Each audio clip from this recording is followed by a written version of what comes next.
Vídeo 3, e essa análise inclui como foram descobertos. A análise também, né, ela inclui pesquisas que eu fiz sobre a história de vida do Otto, o pai da Annie, que foi uma figura central na formação da personalidade dela. E nessas pesquisas sobre o Otto, reforçam também que algumas conclusões às quais eu cheguei nos 2 vídeos anteriores se sustentam. Vou fazer também uma análise com viés psicológico do impacto do diário dela, né, não só para nós escritores, mas a nível mundial. Bora entender também sobre as teorias de conspiração, fake news, que se sustentam porque as pessoas emitem opiniões sobre o que não leram, sobre o que não pesquisaram e sobre o que não entendem. Então, gente, você vai descobrir aqui, por exemplo, né, se foi ela quem escreveu o diário ou foi o pai. Houve ou não adulteração? O diário é verdadeiro ou não? O que será que eu concluí aqui? Te vejo em 8 segundos.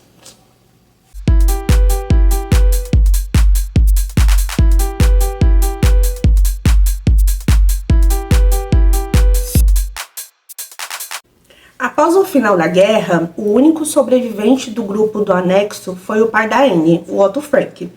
Quando ele voltou, né, ele ainda sustentava a esperança de que ao menos as filhas teriam sobrevivido. A Mip Geis, que era uma das funcionárias da empresa do Otto, né, também havia ajudado a família ali durante o tempo em que ficaram presos, né, escondidos no anexo, foi quem guardou o diário com a intenção de entregá-lo a Annie depois do fim da guerra. E a forma como ela encontrou o diário é um tanto curiosa, né? Porque ela relatou que o encontrou no estado em que as folhas estavam espalhadas pelo chão, junto com outros papéis e fotografias, o que me remete a, depois de presos, né, a polícia alemã fez ali uma revista bem agressiva no local. Otto publicou o diário em 1947, e quando ele leu o diário da filha, ele comentou que não havia percebido, né, que a Annie tivesse mantido um registro tão preciso e bem escrito durante o tempo que ela estava ali no esconderijo. E além disso, descreveu, né, também o processo de leitura. O Otto descreveu esse processo ali como muito doloroso. E bem, vocês lembram que eu disse nos vídeos anteriores que esse diário também era uma forma dela preservar a sua identidade? Justamente porque era reservada, e ao menos nessa conclusão eu também acertei, porque o Otto também descreveu que outro impacto que a leitura lhe causou foi que ele havia visto pela primeira vez o lado mais privado da Annie, aspectos que ela jamais abriu para outras pessoas. E aí ele concluiu, abre aspas, para mim foi uma revelação. Eu não tinha ideia da profundidade dos seus pensamentos e sentimentos. Ela guardou todos esses sentimentos para si mesma, fecha aspas. E sim, gente, o Otto, ele editou a escrita, ele removeu algumas seções, reescreveu outras. Além disso, o diário original ele foi complementado por folhas soltas, né, de cadernos que ela havia colocado sobre algumas páginas. Sim, também com o intuito de preservar a identidade de membros ali do anexo, bem como seus respectivos ali ajudantes. A Annie, ela criou pseudônimos para cada um, e apesar de restaurar as identidades verdadeiras de membros da sua família, né, então manteve-se ali no diário, o Otto, ele manteve os pseudônimos criados pela Annie para cada um dos outros membros do anexo e dos ajudantes, entenderam? Então, elas no diário, na publicação original, permaneceu como os nomes verdadeiros, só o nome da família dela. Os outros foram preservadas suas identidades, mas é possível encontrar os nomes aí fazendo pesquisas também, né? Também teve algumas sessões que foram meio que censuradas, né? De controvérsias que foram retiradas ali do Otto, o que incluem, né?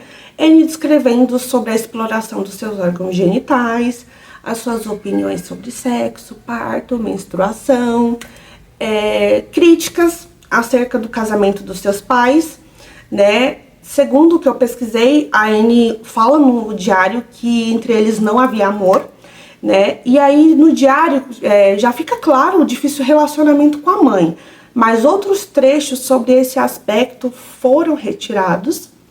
Outros trechos que não constam, né, nas primeiras edições, Anne explicando a Kitty sobre o que era educação sexual, além de diversas piadas ali também de cunho sexual. O que me remete a, de fato, ela considerar a Kitty ali como uma amiga, só que no mesmo nível ali que ela. Como se ela tivesse uma amiga real na mesma idade que ela, sabe? Que não soubesse também dessas informações. Afinal, também pelo que eu percebi e disse no vídeo anterior, a mãe aborda a sexualidade com a Anne de um modo um tanto mais repressivo. E o Otto, ele até aborda de uma forma mais aberta, mais acolhedora, mas eu imagino que foi assim de forma mais limitada, haja vista que esses assuntos no diário da Anne são abordados muitos meses depois que já estavam lá. E bom, eu já expliquei pra vocês como o Otto foi ficando, né, em relação à fragilidade emocional dele, o quanto foi mudando. Tá, tem tudo aqui no vídeo 2, eu vou deixar os links aqui abaixo.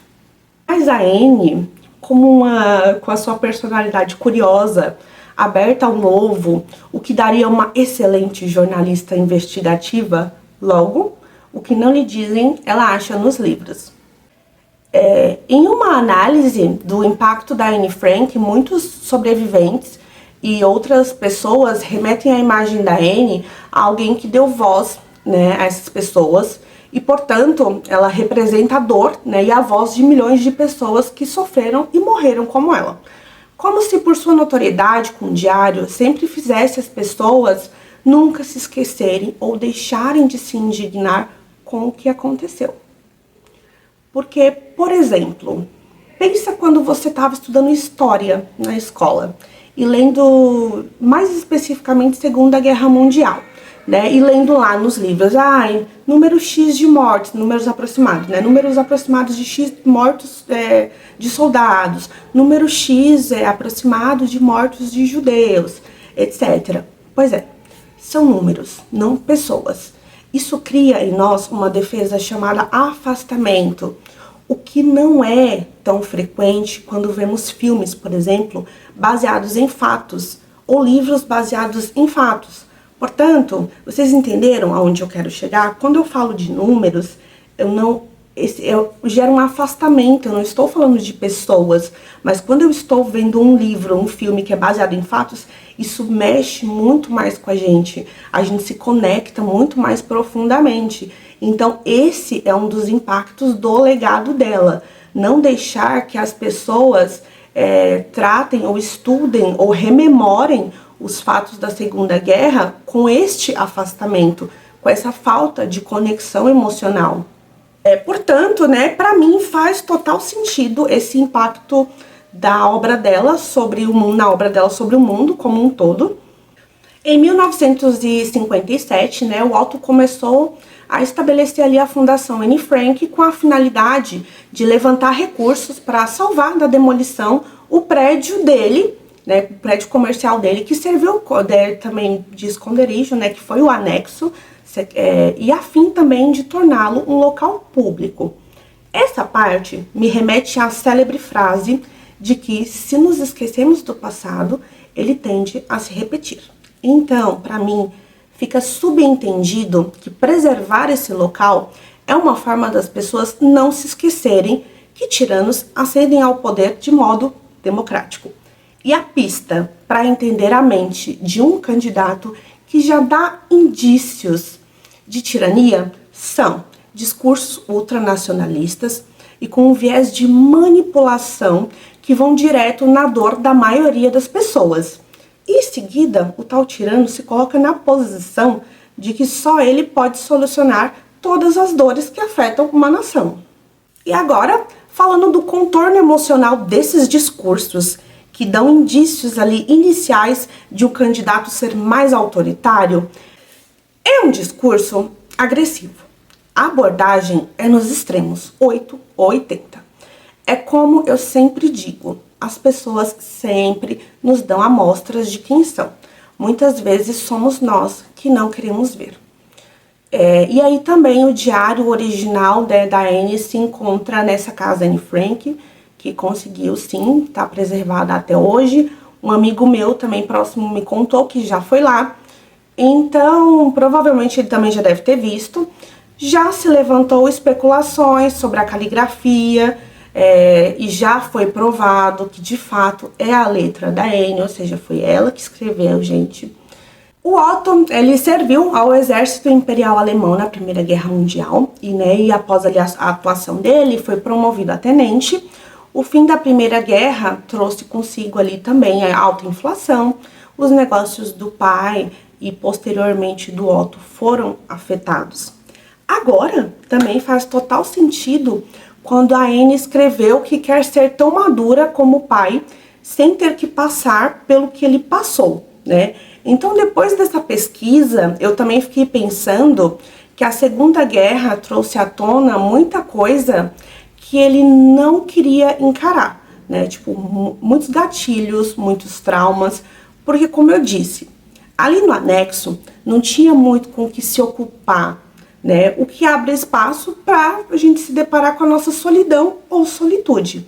Abre espaço para você encarar o único lugar que você não pode fugir, que é dentro de você.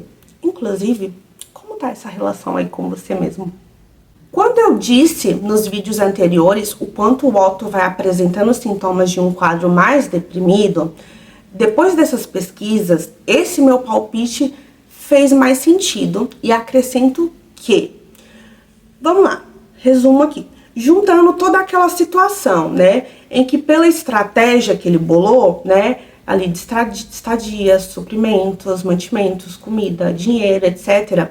Quando chega uma hora em que acaba e eles têm que vender coisas pessoais, etc., isso me remete, né, como eu já expliquei antes, que para ele aquela situação ia durar alguns meses, né, ia se estender por mais de 2 anos.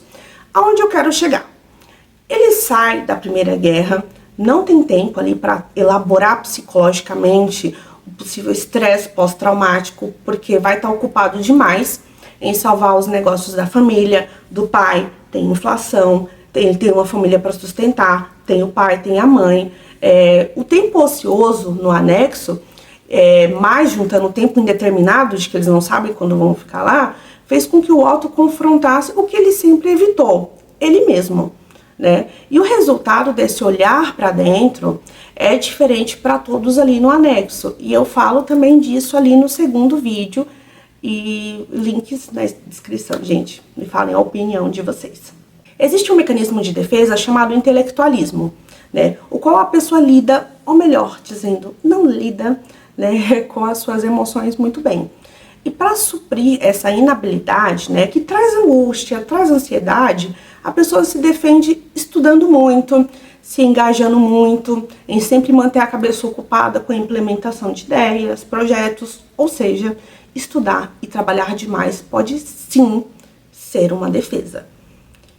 E aí, que eu tô trazendo isso por causa que foi justamente isso que o Otto fez, né? Então, quando ele saiu da Primeira Guerra, de repente estava a inflação, o pai perdendo tudo, e aí ele com a família para sustentar, ele não processou o que ele passou, né? E aí, a minha justificativa também para falar o porquê que ele usa o intelectualismo é porque ele incentivava muito o lado intelectual das meninas, né? Então, na casa deles tinha uma extensa biblioteca, ele costumava incentivar as meninas a lerem desde cedo. Eu queria fazer a análise dos 2 primeiros vídeos a partir do que eu percebi sobre como a Anne percebia a todos.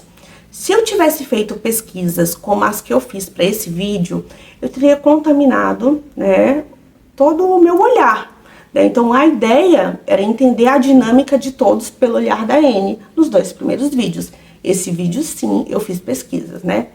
Em 4 de agosto de 1944, a polícia alemã descobre o anexo, embora tenham havido alegações, né, de traições ali, supostas traições por partes de um informante ou das pessoas que, né, levavam suprimentos para eles.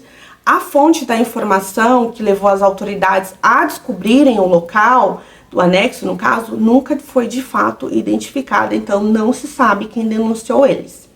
Em 7 de agosto, foram transportados, né, ali para campos de concentração. Por estarem escondidos, foram considerados criminosos. Imagina ser considerado criminoso sem ter feito nada de errado. Isso para mim é um tanto chocante. Após o desembarque, né, a Anne e a sua família, elas foram separadas. A Anne, a Margot e a Edith foram separadas do pai, o Otto. Então o Otto ele foi para Auschwitz. Inclusive, eu indico o livro da Hannah Arendt sobre o julgamento, né, do Eichmann. O nome do livro é Eichmann em Jerusalém. Ele também foi responsável por essa logística cruel de transportes dos judeus, né, o qual a principal reflexão aqui desse livro é sobre como todos podem fazer o mal apenas porque se reportam a uma figura de autoridade que pede. Né? Então, quando perguntado a Eichmann o porquê ele mandou tantas pessoas inocentes para a morte e para trabalhos forçados, ele respondeu que só estava seguindo ordens. Inclusive, tem pesquisas sobre isso também, tem uns detalhes da pesquisa aqui no YouTube, sobre como as pessoas, elas são capazes de fazer coisas dolorosas ao outro porque uma figura de autoridade pediu. Né? Então, eu vou deixar o link aqui da descrição desse trecho dessa pesquisa que tem aqui no YouTube. E ali, após uma avaliação inicial nos campos, né, quem é considerado apto para o trabalho é admitido, enquanto os inaptos, eles são imediatamente mandados ali para as câmaras de gás. A Anne foi considerada apta, e ela foi, nesse momento, ela é forçada a se despir, ela raspam a cabeça dela, é tatuado também um número de identificação no braço dela. Isso remete ao quê? Esse número remete a tirar a identidade da pessoa, né? Remete também a pessoa ser reduzida à situação em que ela tá como uma desumanidade, como se ela não fosse humana, como se ela não tivesse sua identidade, sua história, e, enfim, reflete também como os alemães viam eles, né? Como, de fato, pessoas que não eram humanas, não tinham famílias como eles. A Anne, ela nunca teve conhecimento de que todo o grupo do anexo havia sido selecionado para executar trabalho forçado, né? Ou seja, nenhum deles morreu ali nas câmaras de gás. Inclusive, sobre isso, eu recomendo para vocês a leitura Em Busca de Sentido, do Viktor Frankl, né? Aqui ele descreve como era feita essa seleção desumana, porque ele quase foi selecionado como inapto para trabalhos forçados. E, enfim, esse livro tem alguns detalhes a mais sobre. Então, a Anne foi para o campo de concentração Bergen-Belsen, e ela encontrou duas amigas, a Hanneli Goslar e a Nanette Blitz, que estavam confinadas, só que em outra seção, né? Ambas, inclusive, sobreviveram à guerra, sobreviveram aos campos, e elas discutiram ali dentro dos campos, né?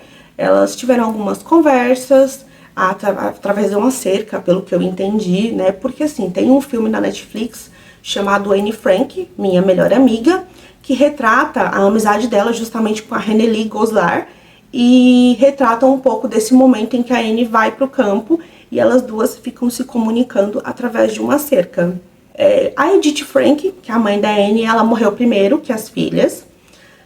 Não se sabe o exato mês em que a Anne morreu, o que se sabe é que foi no começo de 1945, né? Que foi nesse campo de concentração que ela estava, teve uma epidemia de tifo e febre tifoide, né, que matou muitos outros judeus prisioneiros, e pelas minhas pesquisas, a Anne e a Margot morreram em decorrência de uma dessas doenças, né. Haja vista que, assim, também as condições em que estavam, desnutrição, falta de acesso à higiene, bem como ali remédios, saneamento básico, toda essa situação também contribui para deixar tudo ali ao redor, não contribui para superar nenhuma doença, né? O que de fato também é um interesse deles, de quem promoveu todos esses campos e tudo mais, essa história. Gente, assim, é muito chocante. Eu li, eu tô indignada. E aí, de acordo, né, com outras pessoas que estavam no campo de concentração, Bergen-Belsen, Anne e a Margot começaram a sentir ali, demonstrar os sintomas de tifo no começo de fevereiro, e elas foram enterradas em valas com outros corpos, portanto, seus corpos não foram achados. Em 15 de abril de 1945, os prisioneiros foram libertados dos campos de concentração pelos aliados. E ressaltando também um dos impactos da obra dela, além do impacto, né, na humanidade como um todo, que se estende a todo mundo, não só ao país dela, em 2009 a BBC destacou o diário dela entre os livros que mudaram o mundo, considerando-o como, abre aspas, um dos relatos históricos mais importantes do Holocausto, fecha aspas. Eu só acrescento que o livro do Viktor Frankl é um deles. O Viktor Frankl foi um médico que ficou alguns meses no campo de concentração, felizmente sobreviveu, escreveu esse livro, é o precursor da teoria da logoterapia, que é uma forma de ajudar emocionalmente as pessoas e tem como viés, tipo, todo o que ele viveu. Ou seja, é foco na bagagem interna que a gente tem. É tipo isso que nos faz sobreviver, apesar das piores condições. Vou fazer uma resenha sobre esse livro também, que é interessantíssimo. É isso, galera. Link dos vídeos 1 e 2 aqui embaixo. Obrigada pela atenção e por terem ficado até aqui. Valeu!